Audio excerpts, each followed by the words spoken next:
Chapter 2. 164. First things first. They truly were. When leaving the Dark City behind, Sunny had known how powerful the members of the cohort were. However, he had not quite realized just how well-rounded and perfectly suited to face various challenges presented by the labyrinth their group was. With Nephis, Effie, and Castor leading the charge, most nightmare creatures populating the forests of Crimson Coral had little chance to survive, not with the Crown of Dawn pouring raw power into the armor and weapons of the cohort, at least. Each of the three was a deadly and versatile fighter, with their own unique approach to combat and strengths that complemented each other. With the three Slayers holding off the opponents while being supported by Kai from above, very few things could stand in their way. Night himself had turned out to be an astonishingly deadly presence on the battlefield, as well. With the Blood Arrow providing him with a conditionally endless supply of arrows, he could just stay in the air, out of reach of the abominations that had no way to attack at range, which was most of them, and pick them out with well-aimed shots. With the addition of the formidable horn bow, the distance at which he could hit the target had increased tremendously, allowing him to eliminate some of the enemies long before they had gotten close enough to the cohort for an effective attack. His opening salvo had made a lot of battles much less problematic. Of course, Kai couldn't fly above the labyrinth with impunity. The gray sky was full of danger, too, and by separating himself from his companions, he risked being attacked and torn apart by the abominations that populated it. He had to maintain a fragile balance. But the flying nightmare creatures were a threat to the cohort, regardless of whether or not the charming archer rose into the air or not. Actually, this was the type of enemy they were equipped to fight the least. That's why Kai's ability to fly had turned out to be priceless. Especially because he was usually able to fly faster, or at least maneuver better than most of the creatures that dwelled in the sky. More than once, they had survived only because the archer was able to draw the fury of the aerial abominations and dodge their attack long enough to either fell them with a perfectly aimed arrow or give his companions a chance to join the fight.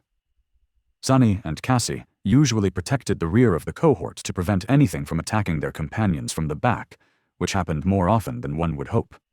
With the help of the Stone Saint and the Quiet Dancer, and later the other two echoes belonging to the Blind Girls, they were able to hold off anything until the main force was done with their share of the opponents and joined the fray. That was not to say that their role in the cohort was less important.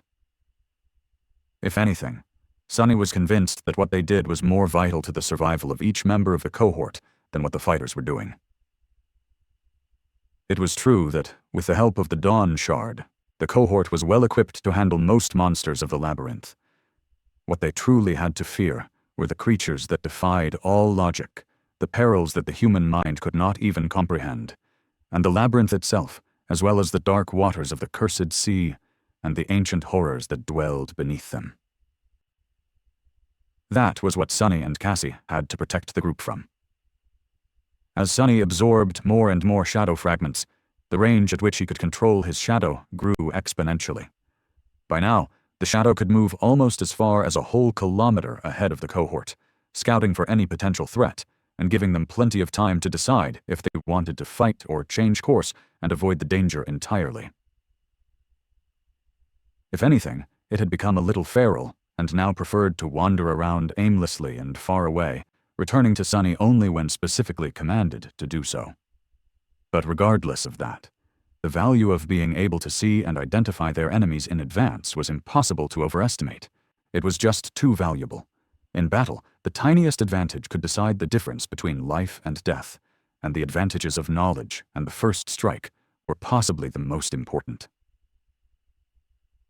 However, there were things on the Forgotten Shore that even Sunny could not see, predict, or escape from. That was where Cassie's affinity to revelations and miraculous intuition came into play. She was responsible for preventing the cohort from stumbling into anything that would destroy their very souls before anyone could even understand what was happening, or something that simply could not be defeated.